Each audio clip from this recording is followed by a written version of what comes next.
হচ্ছে এই যে ফুলকপির ডাঁটার চচ্চড়ি। তো আগে ফুলকপির ডাঁটাগুলো একটু জলে ভাপিয়ে নিয়েছি 50%। তো তেলের মধ্যে কালো জিরা পাঁচফোড়ন দিয়েছি আর কাঁচা লঙ্কা চিড়ে দিয়েছি, দিয়ে আলুটাকে ভালো করে একটু ভেজে নিলাম।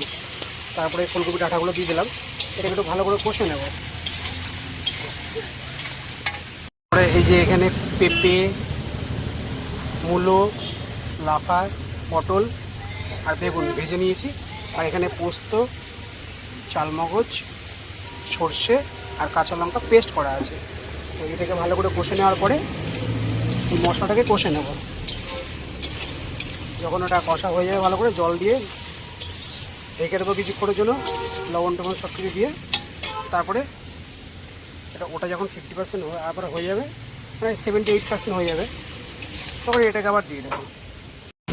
যেটা আমি সর্ষে বাটা যেটা ছিল সে বাটাটা দিয়ে দিয়েছি। তো এটাকে একটু ভালো করে কষে নেবো।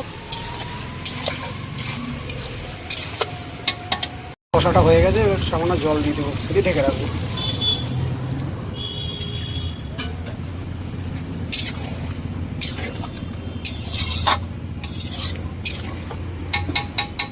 এবার এটাকে ঢেকে রেখে দেবো। এটা এখনও সিদ্ধ হয়ে এসছে। এই যে গ্রেভিটা আছে, এই গ্রেভিটা একটু কমে যাবে, তখন এই ভাজা যেটা রেখা আছে সেটাকে দিয়ে দেবো। আর এটা পুরো মাখা মাখা হবে। তারপরে তো এখনও কষে যাবে, জলটা একটু মরে যাক। এটার যে গ্রেভিটা ছিল সেটা কমে এসছে। তো এবার আমি এই ভেজে রাখা জিনিসগুলো দিয়ে দেবো।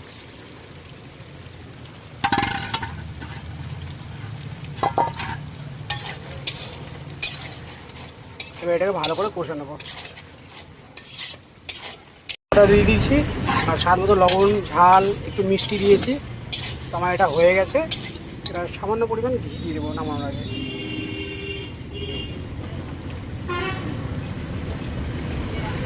এটা জমে গেছে।